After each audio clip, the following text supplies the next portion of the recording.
दोस्तों सोचें कि अगर किसी होटल में रहने वाले लोग 15 दिन तक एक ऐसा पानी पिए जिसमें लाश पड़ी है तो सुनकर कैसा लगता है। और फिर जब ये पता चले कि जिस लड़की को पूरे शहर की पुलिस तलाश कर रही है उसकी लाश एक होटल की छत पर रखी टंकी के अंदर मिले तो दिमाग और घूम जाता है ना। हेलो दोस्तों, नमस्कार। मेरा नाम है अंसार और आप सबका स्वागत है क्राइम स्टोर के इस चैनल पर। उम्मीद है कि आप सब लोग बहुत अच्छे होंगे। आज की कहानी एक ऐसी मौत की मिस्ट्री है जो पिछले 9 सालों से एक राज ही बनी हुई है। कहानी ज्यादा पुरानी भी नहीं है, कहानी 2013 की है। इस केस से रिलेटेड एक ऐसी वीडियो है जिसे देखकर आज भी सबको हैरानी होती है, क्योंकि ये वीडियो अपने आप में एक ऐसी रहस्यमय वीडियो है। मैं चाहता हूँ कि कहानी सुनने के बाद आप ये खुद डिसाइड करें कि ये क्या था। 21 साल की एक लड़की जिसका नाम एलिसा लेम है, वो कनाडा में अपने माँ बाप के साथ रहती थी। उसके माँ बाप कनेडियन चाइनीज थे और वो ब्रिटिश कोलंबिया कॉलेज में पढ़ती थी। एक दिन वो अपने माँ बाप से कहती है कि वो लॉस एंजलिस अकेली घूमने के लिए जाना चाहती है, लेकिन माँ बाप उसको अकेले भेजने के लिए तैयार नहीं होते हैं, क्योंकि उसको बाइपोलर नाम की एक बीमारी थी, इसलिए माँ बाप तैयार नहीं होते हैं। लेकिन एलिसा की ये जिद थी कि वो लॉस एंजलिस अकेली जाएगी और घूमकर वापस आ जाएगी। आखिर में माँ बाप हार जाते हैं और उसे एक शर्त पर इजाजत दे देते हैं कि जब वो जाएगी तो पहले से ही होटल बुक होगी, और नंबर 2, वो रोज होटल पहुंचने के बाद उनको वहां से फोन करेगी और बताएगी कि अब वो होटल में है और ठीक है, ताकि माँ बाप को परेशानी ना हो। एलिसा इस शर्त को मान लेती है। इसके बाद 26 जनवरी 2013 को एलिसा कनाडा से लॉस एंजलिस पहुंचती है। लॉस एंजलिस पहुंचने के बाद वहां का एक बहुत ही पुराना होटल, सेसिल होटल, वहां एलिसा चेक इन करती है। एलिसा 26 जनवरी को लॉस एंजलिस पहुंची थी। पहुंचने के बाद वो वहां से माँ बाप को फोन करती है। माँ बाप को अब तसल्ली हो जाती है कि वो ठीक से पहुंच गई है। शुरू में वो एक शेयरिंग रूम में 2 लेडी के साथ रुकती है, लेकिन चूंकि थोड़ी सी एलिसा की मानसिक हालत कमजोर थी, कभी वो बड़बड़ाती और कभी कुछ करती। इससे उसकी रूममेट्स को प्रॉब्लम हुई तो उन्होंने होटल वालों से कहा। फिर होटल वालों ने एलिसा को एक सिंगल रूम अलग से दे दिया। अब वो उसी रूम में रहने लगी। अब 27 जनवरी को एलिसा लॉस एंजलिस घूमती है, फिर होटल पहुंचकर माँ बाप को फोन करती है। इसी तरह एलिसा 5 दिन तक लॉस एंजलिस में रुकती है और वहां घूमती है। साथ में वो रोज लगातार माँ बाप से बात भी कर रही थी, जिससे अब तक सब कुछ ठीक चल रहा था। अब 31 जनवरी की शाम को एलिसा को होटल से चेकआउट करना था। उससे पहले वो एक शॉप पर जाती है और अपने माँ बाप के लिए कुछ गिफ्ट और म्यूजिक एल्बम खरीदती है। इसके बाद वो होटल वापस आती है। होटल वापस आने के बाद 31 जनवरी को उसको चेकआउट करना था, लेकिन उस शाम वो अपने माँ बाप को फोन नहीं करती है, और ये ऐसा पहला मौका था जब उसने अपने माँ बाप को फोन नहीं किया था। माँ बाप को चिंता हुई। जब काफी देर हो गई और एलिसा का फोन नहीं आया तो वो एलिसा के फोन पर कॉल करते हैं, लेकिन फोन बंद आ रहा था। चूंकि होटल की जानकारी पेरेंट्स को थी तो अब उन्होंने होटल के मैनेजर से बात की और कहा कि एलिसा का फोन नहीं लग रहा है और उन्हें चिंता हो रही है। उसके बाद होटल वालों ने ढूंढना शुरू किया, लेकिन एलिसा कहीं नहीं मिलती है। फिर होटल का स्टाफ एलिसा के पेरेंट्स के कहने पर उसकी मिसिंग रिपोर्ट दर्ज करवा देते हैं। फिर LAPD लॉस एंजलिस पुलिस मामले को दर्ज करती है और एलिसा की तलाश शुरू करती है।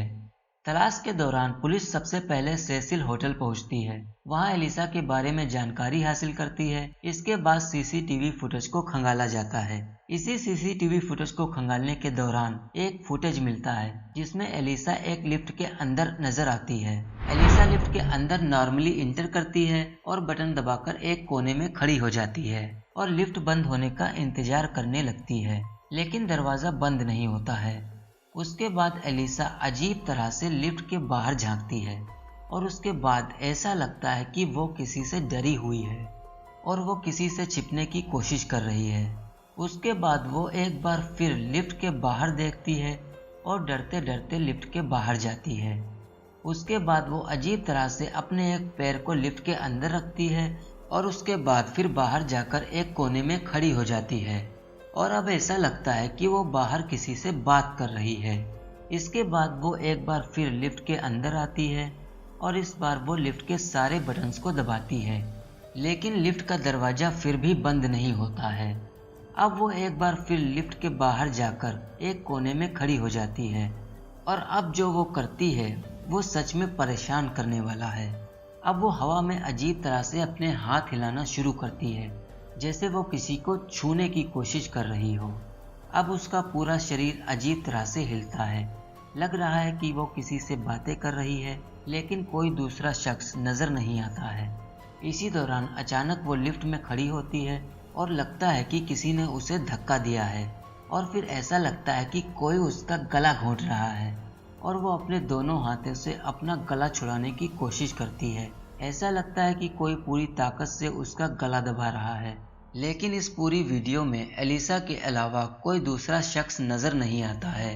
फिर अचानक से सब कुछ नॉर्मल हो जाता है और वो लिफ्ट के बाहर झांकती है और लिफ्ट में कुछ देर घबराई रहने के बाद वो लिफ्ट से बाहर निकल जाती है और जैसे ही वो लिफ्ट से बाहर जाती है लिफ्ट का दरवाजा बंद हो जाता है। इस लिफ्ट से बाहर जाने के बाद फिर किसी ने एलिसा को कभी नहीं देखा। तो ये आखिरी तस्वीर थी एलिसा की 31 जनवरी को उस लिफ्ट के अंदर, और ये तमाम अजीब हरकतें, ना लिफ्ट का बंद होना, बीच में उसका घबराना, ऐसा लगना कि कोई उसका गला दबा रहा है, बार बार उसका लिफ्ट से बाहर झांकना, ये सारी चीजें होती हैं। ये वीडियो लॉस एंजलिस पुलिस ने जारी की थी ताकि एलिसा को ढूंढा जा सके, लेकिन इस वीडियो में जो कुछ एलिसा के साथ होता है लिफ्ट के अंदर, उसकी वजह से ये वीडियो वायरल हो जाती है और फिर इसे भूत और आत्माओं के साथ जोड़कर भी देखा जाने लगता है। लोगों का कहना था कि उस लिफ्ट में भूत था, जिसकी वजह से एलिसा डरी हुई थी और उस भूत ने ही एलिसा का गला दबाया था। तो अब ऐसी बातें क्यों होती हैं? उसकी वजह यह थी कि जिस होटल में एलिसा ठहरी थी, यह अपने आप में एक बहुत ही बदनाम होटल था। 1924 में लॉस एंजलिस के डाउनटाउन इलाके में इस सेसिल होटल को खोला गया था, लेकिन धीरे धीरे ये होटल बदनाम होने लगा और फिर इस होटल को एक हॉन्टेड होटल के रूप में प्रचारित कर दिया गया। उसकी वजह यह थी कि ये होटल एक वक्त में प्रोस्टिट्यूट और ड्रग्स डीलर्स का अड्डा बन गया था। बड़े बड़े क्रिमिनल्स इस होटल में छिपने के लिए आते थे और कुल 16 अननेचुरल डेथ इस होटल के अंदर हुए कुल 70-80 सालों में। इस होटल में एक के बाद एक अजीब हादसे होने लगे थे। एक औरत ने इस होटल की छत से छलांग मार दी। जब वह ऊपर से कूदी तो नीचे रोड पर एक शख्स खड़ा था। वो उस शख्स के ऊपर गिरती है, जिसकी वजह से उस शख्स की भी मौत हो जाती है। और एक दूसरी औरत का पहले इसी होटल में रेप हुआ, फिर उसका मर्डर हो जाता है और उन सारी मौत की सही वजह ना पता चलना, ये एक बड़ी हैरानी वाली बात है। 1962 में सबसे पहली मौत हुई थी जब एक लेडी ने छत के ऊपर से छलांग मारी थी। इसके बाद 1964 में इसी होटल में रेप और मर्डर हुआ। इसके बाद 1985 में नाइट स्टॉल्कर नाम से एक सीरियल किलर हुआ था, जिसका नाम रिचर्ड रेमिरेज था। जब पूरी अमेरिका की पुलिस उसे ढूंढ रही थी, तब वो इसी होटल में आकर रुका था।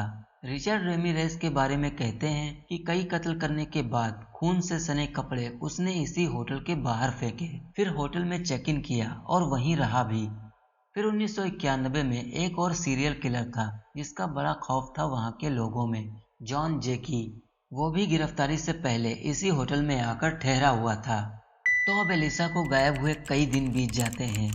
पुलिस ने उसकी आखिरी सीसीटीवी फुटेज को सोशल मीडिया पर अपलोड किया था, लेकिन कोई फायदा नहीं होता है। वक्त बीतता गया। इस दौरान में एलिसा के माँ बाप भी लॉस एंजलिस पहुंच चुके थे। करीब 15 दिन बीत गए थे। 31 जनवरी को एलिसा गायब हुई थी। उसके 15 दिन के बाद अचानक होटल में ठहरे हुए कई कस्टमर ने कंप्लेन की कि जो उनके रूम में पानी आ रहा है वो पानी बहुत स्लो आ रहा है और दूसरा उस पानी का टेस्ट बहुत ही अजीब है। तो एक साथ जब कई कस्टमर ने शिकायत की तो 17 फरवरी 2013 को होटल के स्टाफ और मैकेनिक छत पर पहुंचते हैं और पानी की टंकी के ऊपर चढ़ते हैं। पानी की टंकी का ढक्कन काफी भारी था, लेकिन उस दिन मेन टंकी का ढक्कन स्लाइडली खुला हुआ था। इससे मैकेनिक को बहुत हैरत होती है। इसके बाद जब मैकेनिक पूरा ढक्कन खोलता है तो चौंक जाता है। टंकी के अंदर पानी पर एक लड़की की लाश तैर रही थी और उसके कपड़े भी तैर रहे थे। लाश काफी फूली हुई थी। फौरन ये खबर नीचे तक पहुंचती है और होटल का स्टाफ भागकर ऊपर आता है और फिर पुलिस को बुलाया जाता है। ये लाश किसी और की नहीं बल्कि एलिसा लेम की ही थी, जो 17 दिन पहले गायब हुई थी। 17 दिन के बाद एलिसा की लाश पानी की टंकी में उसी होटल की छत पर मिलती है। पानी में रहने के कारण लाश काफी फूल गई थी और उस टंकी के छोटे से होल से लाश को बाहर निकालना इम्पॉसिबल था। इसीलिए टंकी के ऊपरी हिस्से को काटकर एलिसा की लाश को बाहर निकाला जाता है। जो लोगों ने शिकायत की थी कि पानी स्लो आ रहा है और पानी का टेस्ट अजीब है, वो इसी लाश की वजह से था। लाश 17 दिन पुरानी हो गई थी और पानी के अंदर थी, वही पानी सप्लाई हो रहा था। सभी लोग होटल के वो पानी पी रहे थे, इसीलिए उनको टेस्ट अजीब लगा। इन दो चीजों की वजह से होटल के स्टाफ पानी की टंकी तक पहुंचते हैं और फिर एलिसा की गुमशुदगी का राज सबके सामने आता है। इसके बाद लाश को पोस्टमार्टम के लिए भेज दिया जाता है। अब इस दौरान सीसीटीवी फुटेज को, जिसमें एलिसा लिफ्ट में आखिरी बार देखी गई थी, उन दोनों से जोड़ा गया। तो पहले ये आया कि जिस तरीके की हरकत एलिसा लिफ्ट के अंदर कर रही थी, तो ऐसा लगता है कि वो नशे में है, उसने ड्रग्स या अल्कोहल लिया है और वो शायद खुद के काबू में नहीं है। तो शुरुआत में इस मौत को उसी के साथ जोड़ा जाने लगा, लेकिन 2 दिन के बाद जब ऑटोप्सी रिपोर्ट आती है तो पता चलता है कि एलिसा ने ना तो कोई ड्रग्स ली थी और ना उसने कोई शराब पी थी। तो ये थ्योरी गलत साबित हो जाती है। तो अब सवाल ये था कि फिर वो लिफ्ट में ऐसी हरकत क्यों कर रही थी। इसके बाद और छानबीन होती है तो पता चलता है कि एलिसा डिप्रेशन का शिकार थी, उसे बाइपोलर डिसऑर्डर था, उसका मेडिसिन चल रहा था, तो वो अलग अलग तरह की दवाएं लेती थी। टेस्ट में वो दवाएं तो आई कि हाँ, वो दवाएं तो लेती थी, लेकिन इसमें ऐसी कोई दवा नहीं थी जो प्रतिबंधित हो। वो सारी दवाएं मेडिकल प्रिस्क्रिप्शन के हिसाब से ही ले रही थी। लेकिन जिस तरह से उसकी आंख से ये सारी दवाएं निकलती हैं, तो पता चला कि जो दवाएं उसको जिस पाबंदी से लेनी चाहिए थी, शायद वो ले नहीं रही थी। तो उसमें एक राय ये भी बनी कि शायद वो दवा वक्त पर नहीं ले रही थी, इस वजह से उसके दिमाग पर कुछ असर हुआ हो, तभी वो अजीब अजीब हरकतें कर रही थी। अब बातें कई तरह की होने लगी, लेकिन यहाँ पर सवाल अभी कई कायम थे। पहला कि लिफ्ट से उसे किस फ्लोर पर जाना था, क्योंकि उसने सारे बटन दबा रखे थे। दूसरा, लिफ्ट का दरवाजा बटन दबाने के बावजूद बंद क्यों नहीं हो रहा था।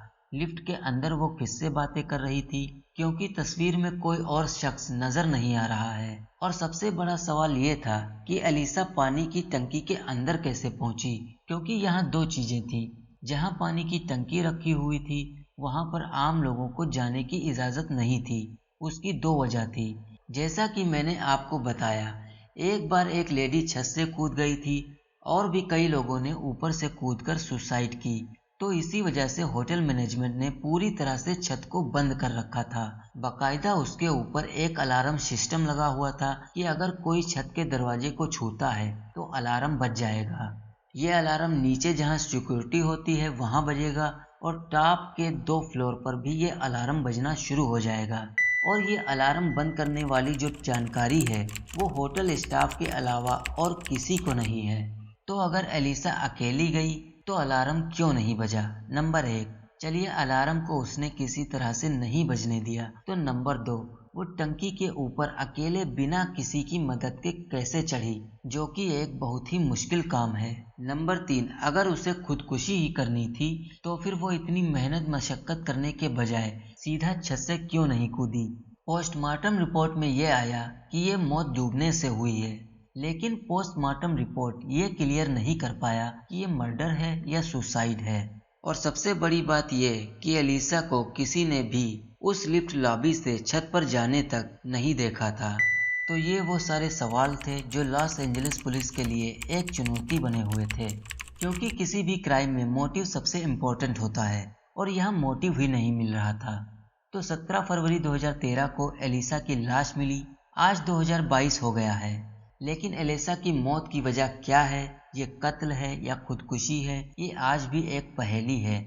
और इस होटल के पुराने इतिहास को देखते हुए कि यहाँ 16 अननेचुरल डेथ हो चुकी हैं और यहाँ की कहानियाँ ऐसी हैं, तो लॉस एंजलिस में बड़ी तादाद में रहने वाले लोगों का ये मानना है कि एलिसा की मौत मर्डर या फिर इंसानों की तरफ से की गई कोई हरकत नहीं है, बल्कि यह भूत प्रेत या फिर किसी आत्मा का किया गया काम है। क्योंकि उनका तर्क ये है कि लिफ्ट में जिस तरीके से एलिसा बिहेव कर रही है, बात कर रही है, लेकिन तस्वीर में कोई दूसरा शख्स दिखाई नहीं दे रहा है और ऐसा लग रहा है कि कोई उसका गला घोंट रहा है। ये सारी चीजें यही इशारा करती हैं कि यह होटल, इसमें आत्माओं का बसेरा है और पहले भी बहुत सारे ऐसे मामले हो चुके हैं। तो एलिसा की मौत भी कहीं ना कहीं उन्हीं से जुड़ी हुई है। और ये वीडियो जो आखिरी 4 मिनट का एलिसा का है, इसको सामने रखकर वो लोग यकीन दिलाने की कोशिश करते हैं कि इस मौत के पीछे अदृश्य आत्मा का ही हाथ है। तो ये थी आज की पूरी कहानी। आपको कहानी कैसी लगी मुझे कमेंट बॉक्स में ज़रूर बताएं। और अगर आपको कहानी पसंद आई हो तो इसे लाइक करें। और अगर आपको क्राइम की कहानियाँ सुनना पसंद है तो मेरे इस चैनल को सब्सक्राइब कर लें। अब हमारी मुलाकात होगी किसी नई कहानी के साथ। तब तक अपना ख्याल रखें। Thank you very much.